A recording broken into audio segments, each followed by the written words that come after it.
Bonjour, bonjour à toutes et tous, c'est Elskia pour l'épisode 55 de Parlons Constitution. On a vu dans l'épisode 54, dans l'épisode précédent, la question de l'influence du calendrier électoral sur la vie politique. Et aujourd'hui, on va continuer un peu sur ce thème-là, on va parler en fait du fait majoritaire. Y aura-t-il un fait majoritaire et est-ce une bonne chose ?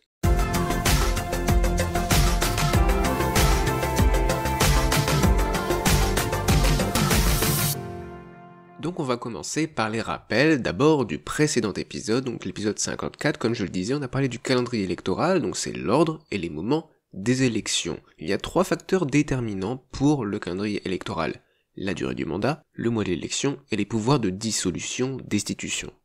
On a vu aussi quelques exemples, les cohabitations, l'inversion du calendrier électoral en 2001 et sa possible fin en 2024 avec la dissolution qui a eu lieu, la dissolution de l'Assemblée nationale. Et en fait, ma réponse était que non, puisque c'est assez facile de revenir au même calendrier électoral, il suffit juste que le prochain président qui sera élu dissolve l'Assemblée nationale juste après son élection. Et dans cet épisode, on a commencé à parler du fait majoritaire. En fait, l'inversion du calendrier électoral, le calendrier électoral qui est apparu en 2001 a permis un fait majoritaire parfait, stable, ou presque, puisqu'en 2022, il y a eu une majorité relative. Et en 2024, là c'est plus compliqué, puisqu'il y a eu une dissolution au milieu de mandat. Donc on a vu tout ça, et donc c'est pour ça que je parle du calendrier électoral, car ça a influencé l'existence d'un fait majoritaire en France. Donc avec la Constitution que nous sommes en train de créer dans Parlons Constitution, est-ce qu'il y aura un fait majoritaire? C'est la question de l'épisode. Pour répondre à cette question, il nous faut rappeler aussi d'autres choses vues dans cette série, c'est-à-dire le président de la République, il est élu par tous les citoyens au suffrage universel direct, et pour moi, il doit l'être à la méthode Borda, c'est ce qu'on avait vu à l'épisode 29. Autre chose importante, les députés sont élus par les citoyens actifs, 50% à la proportionnelle nationale, à la plus forte moyenne, avec un seuil électoral de 4% et 50% par circonscription avec la méthode Borda, c'est ce qu'on avait vu à l'épisode 24, je rappelle que tout ça, c'est dans ma vision politique constitutionnelle, puisque c'est ce que je vous propose avec cette série.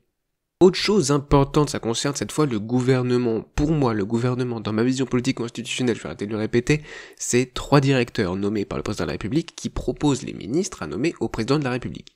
C'est une compétence liée du président de la République, il est obligé de nommer les ministres qui lui sont proposés par les directeurs. C'est ce qu'on avait vu à l'épisode 28. Enfin, les pouvoirs de censure, de dissolution réciproque sous condition d'acceptation par le président de la République, on a vu à l'épisode 37 et 38, c'est important de les avoir à l'esprit. Donc, pour rappel, c'est la censure du gouvernement par l'Assemblée nationale qui est, dans certains cas, quand c'est une motion de censure qui est adoptée, par la suite d'un 49.3, dans ce cas-là, il faut que le président de la République accepte cette censure pour que le gouvernement saute.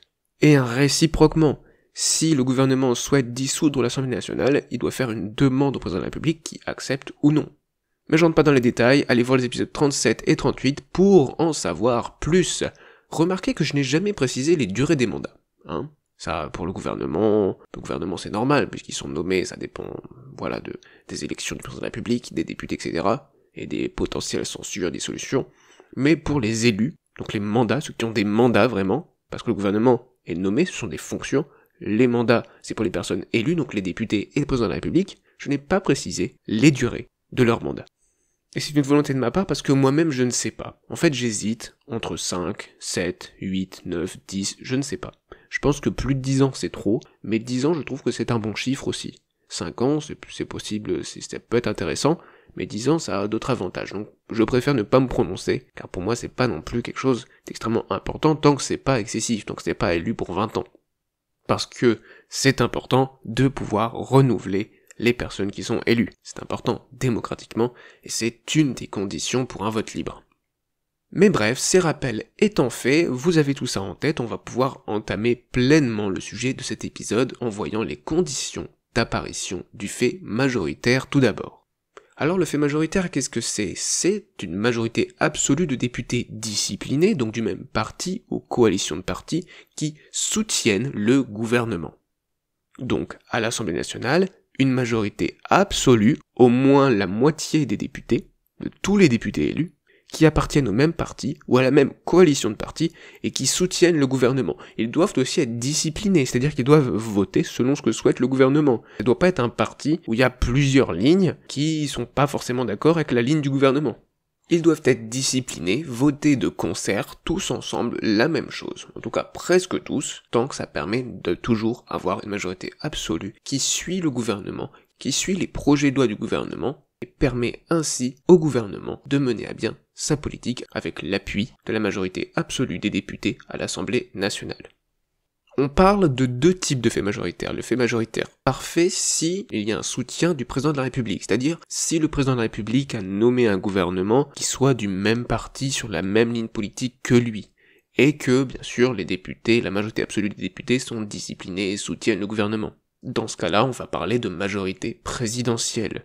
Sinon, le fait majoritaire peut être imparfait s'il n'y a pas de soutien du président de la République. C'est le cas lors des cohabitations.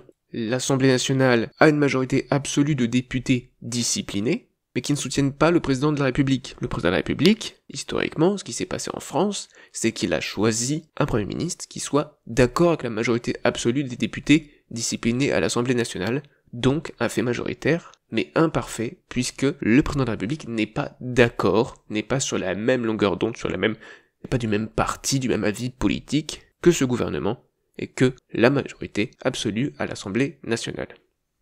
Alors les conditions d'apparition du fait majoritaire, il y en a plusieurs. Tout d'abord le mode de scrutin majoritaire, qui permet de créer justement des majorités, en tout cas plus facilement des majorités à l'Assemblée nationale. Le mode de scrutin consensuel, par exemple la méthode Borda, peut aussi permettre d'obtenir des majorités fortes, et donc potentiellement des majorités absolues du même parti ou de la même coalition de partis. Pourquoi ça? Parce que le vote à la méthode Borda, consensuel, donc et d'autres votes, le vote par approbation aussi, qui est aussi un mode de scrutin consensuel, comme on l'a vu dans l'épisode sur les modes de scrutin.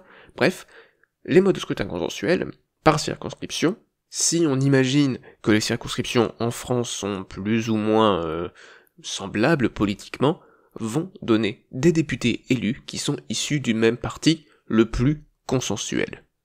Et donc ainsi permettre une majorité plus forte, une majorité absolue dans la plupart des cas. Autre condition, c'est le calendrier électoral favorable. Les élections qui se suivent, en particulier si les élections législatives suivent les élections présidentielles.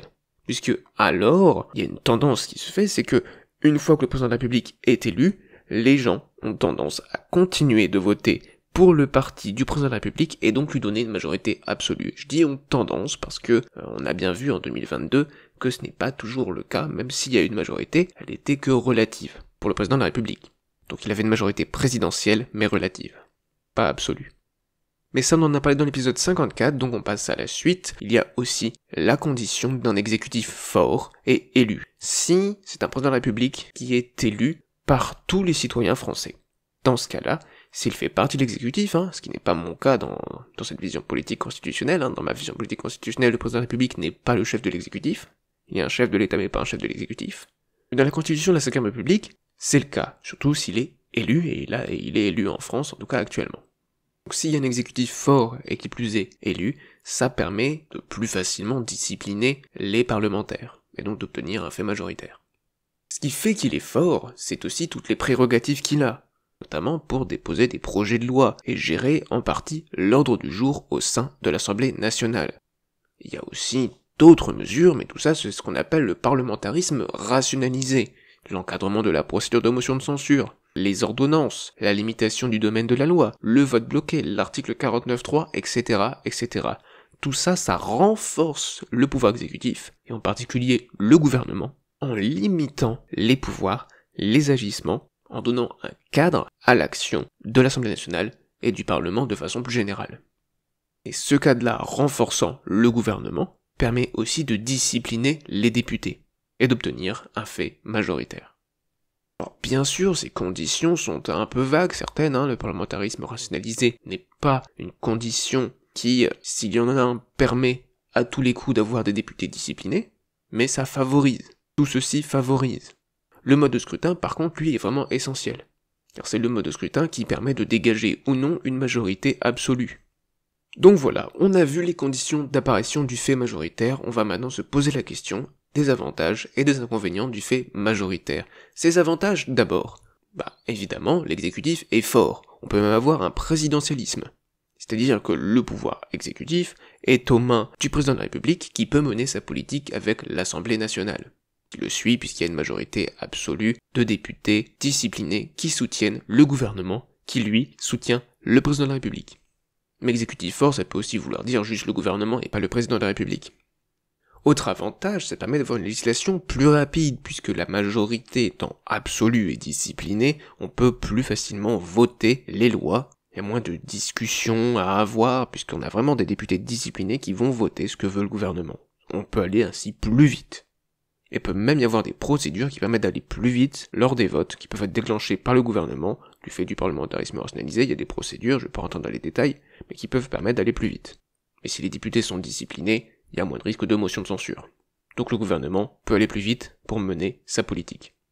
Dernier avantage aussi, c'est la stabilité. Évidemment, on a une majorité absolue disciplinée, donc forcément ça crée de la stabilité gouvernementale, puisque le gouvernement ne sera pas renversé par cette majorité absolue. Donc, force, rapidité, stabilité. Par contre, ça a des inconvénients.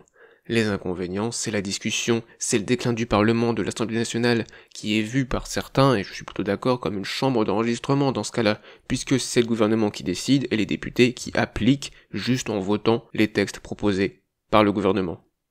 Alors que c'est censé être le Parlement, et en particulier l'Assemblée nationale, qui fait la loi, dans le cas d'un fait majoritaire, c'est plutôt le gouvernement qui fait la loi, puisque les députés disciplinés vont suivre la politique voulue et proposée par le gouvernement. Et avec ce déclin du Parlement, on assiste à une baisse du débat. On a moins de débats, on a moins d'innovation, puisqu'il y a moins de discussions. Il y a une hausse de la polarisation entre la majorité absolue, la majorité présidentielle parfois, et les oppositions. Il n'y a plus de discussion, la discussion n'est plus nécessaire. L'échange, le compromis, la négociation aussi parfois n'est plus nécessaire, puisqu'on a une majorité absolue forte et disciplinée qui peut voter les lois. Donc on n'a plus à discuter avec les oppositions, avec les autres partis, avec les gens qui sont pas d'accord avec nous. Moins de débats, moins d'innovation, plus de polarisation. Et avec le déclin du Parlement, on a aussi évidemment pas de séparation des pouvoirs, en tout cas moins de séparation des pouvoirs, moins de contrôle du gouvernement, puisque la majorité est disciplinée. On a encore une obstruction parlementaire des oppositions, forcément. Qu'est-ce qu'elles peuvent faire? Elles participent plus aux discussions, puisqu'il y a une majorité parlementaire disciplinée qui vote les lois quoi qu'ils fassent, de toute façon ils seront minoritaires. Ils n'arriveront pas à faire changer d'avis les autres, donc qu'est-ce qu'ils vont faire? Ils vont faire de l'obstruction. Ils vont essayer de ralentir le processus législatif mis en place, décidé par le gouvernement, voire par le président de la République, pour agir et avoir un impact politiquement. Ils ne peuvent plus co-construire avec les autres députés, avec les députés de la majorité. Donc qu'est-ce qu'il leur reste comme pouvoir? L'obstruction. Donc encore une hausse de la polarisation. Et ça crée l'idée que la politique n'est qu'une lutte, n'est qu'un conflit politique. Alors que ça peut être aussi, et pour moi ça devrait être aussi, un débat et une co-construction entre les avis, avec les autres. Même si on pense qu'ils sont torts, peut-être qu'on peut changer d'avis s'ils arrivent à nous convaincre. Avec le fait majoritaire, c'est pas vraiment possible d'avoir ce type de raisonnement. Donc, est-ce que c'est une bonne chose? En fait, ça dépend de la vision qu'on a de la politique. Pour moi, c'est non, car la politique, c'est le débat. C'est la construction d'une politique réfléchie à partir d'avis différents et variés. C'est ma façon de voir la politique. Pour d'autres, c'est une réelle lutte politique, un conflit, et ils ne sont pas prêts à écouter l'avis des autres, et à éventuellement, s'ils sont convaincus, à changer d'avis. Ils ne sont pas prêts à négocier, à faire des compromis, si besoin, pour gouverner. Ils sont dans le conflit, c'est soit ils gouvernent et ils vont droite ligne, ils appliquent tout leur programme à rien que le programme, soit ils ne gouvernent pas, et dans ce cas-là c'est obstruction, obstruction, obstruction, on n'écoute pas, on parlemente pas, on ne discute pas dans un parlement, quand même, c'est un peu paradoxal, quoi, le fait majoritaire, on ne parle plus, en fait, on ne parlemente plus, on ne fait que suivre la ligne du gouvernement, ou que s'opposer. Polarisation, conflit, moins de débats, moins d'innovation, plus de rapports, comme ça, de discussion, de relations entre les différents partis, de conflit réel des idées. Et là, quand je parle de conflit, je parle d'un débat, de conflit des idées d'un point de vue philosophique, d'un conflit des arguments.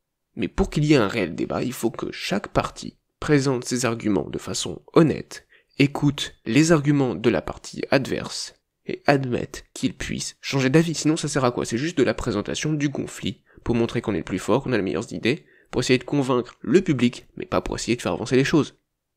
Ça c'est ma vision de la politique. construction d'une politique réfléchie à partir d'avis différents, variés, des débats.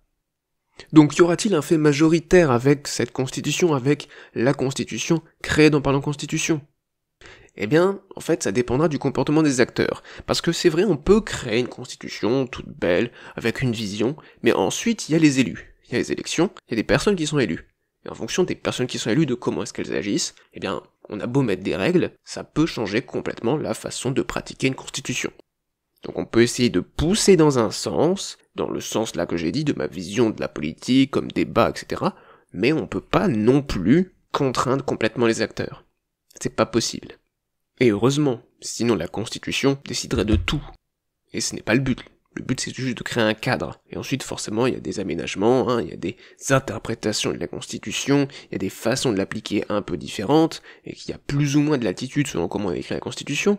Mais forcément il y a des petites différences. Et le comportement des acteurs est quelque chose qui est difficile de prévoir, même si la façon dont on crée les règles amène à une certaine interprétation et peut amener à l'élection d'un certain type d'acteurs et éventuellement du coup à une certaine pratique de la Constitution. Donc parlons d'abord du comportement des députés. Le député, ça peut être un manque de maturité. Manque de maturité, donc soumission, obstruction ou esprit fermé. C'est ce qu'il y a selon moi avec ce fait majoritaire. Soumission des députés disciplinés au gouvernement ou au président de la République, obstruction des oppositions et esprit fermé dans les deux camps, puisque la majorité n'a pas besoin d'écouter les oppositions, et les oppositions n'ont pas besoin d'écouter la majorité, puisque de toute façon il n'y a aucune chance qu'ils arrivent à les convaincre. Soumission de la majorité, obstruction des oppositions, esprit fermé pour tout le monde.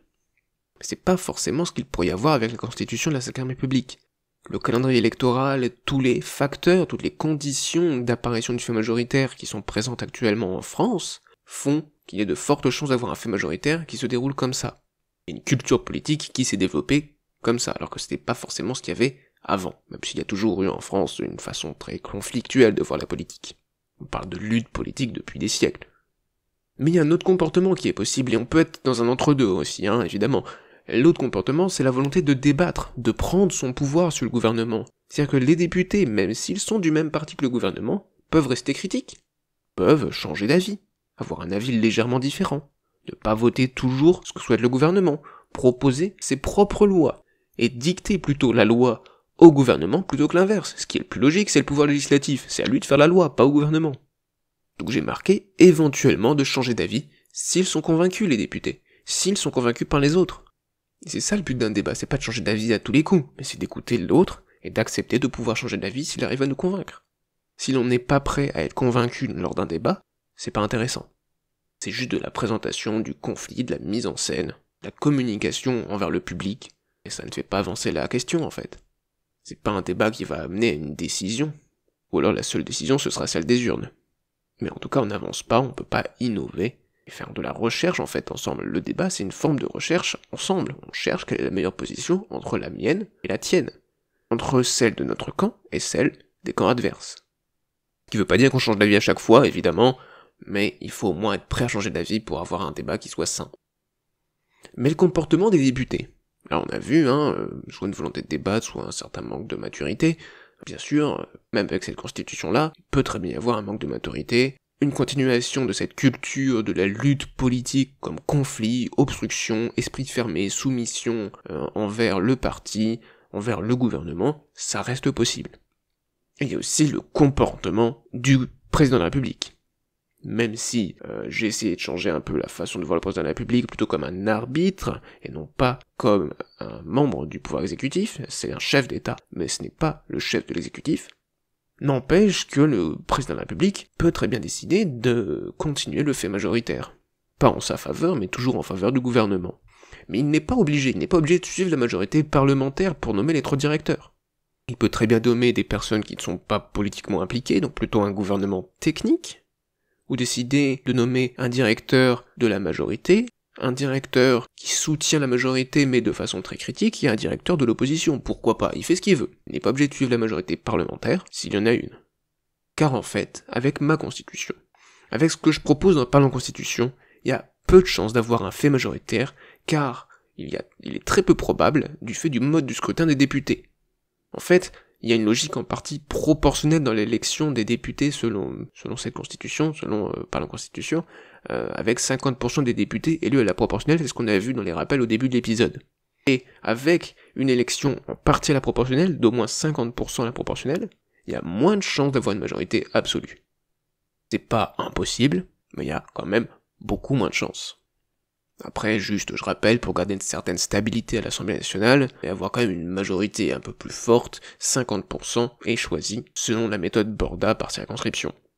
Donc une logique consensuelle, mais qui permet d'avoir, en fait, un parti, une position des personnes plus consensuelles dans l'opinion publique, selon les citoyens, qui soient plus nombreux, et potentiellement avec une majorité absolue. Donc si ça arrive, est-ce qu'il y aura un fait majoritaire? Ça dépend du comportement des acteurs. Ça dépend de si le président de la République nomme ses directeurs en fonction de cette majorité, de si les députés ont une volonté de se soumettre à ce gouvernement, ou de débattre, de faire réellement la loi, pas selon ce que souhaite le gouvernement, mais selon ce que eux souhaitent, en discutant entre eux, et éventuellement en changeant d'avis si les oppositions arrivent à les convaincre. Donc résumons tout ça dans une magnifique conclusion. Le fait majoritaire, c'est une majorité absolue de députés disciplinés soutenant le gouvernement. Il est parfait s'il y a un soutien du président de la République, ou il est imparfait s'il n'y a pas de soutien du président de la République. Les conditions d'apparition, les conditions favorables au fait majoritaire, c'est le mode de scrutin majoritaire, voire le mode de scrutin consensuel, je devrais dire les modes de scrutin majoritaires ou les modes de scrutin consensuels, certains étant plus favorables que d'autres, mais on va pas rentrer dans les détails. Le calendrier électoral favorable, donc des élections qui se suivent, mais en particulier les législatives après les présidentielles, si on veut un fait majoritaire parfait, l'exécutif fort et élu, et le parlementarisme rationalisé. Donc répondons aux questions. Y aura-t-il un fait majoritaire? C'est peu probable, car 50% des députés sont élus à la proportionnelle. Aussi, ça dépend du comportement des députés, la volonté de débattre et de prendre son pouvoir sur le gouvernement, et du président de la République, suivi de majorité parlementaire pour nommer les 3 directeurs, c'est ce qu'on vient de voir dans la partie 3. Donc, c'est peu probable.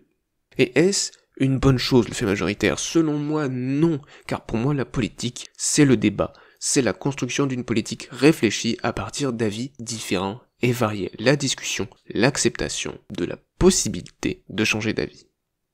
Donc s'il n'y a pas de fait majoritaire, y aura-t-il un risque d'instabilité gouvernementale? C'est ce qu'on verra dans l'épisode prochain, dans l'épisode 56 de Parlons Constitution. Merci à toutes et tous d'avoir regardé cet épisode 55 sur le fait majoritaire. C'était Elsker, et à la prochaine!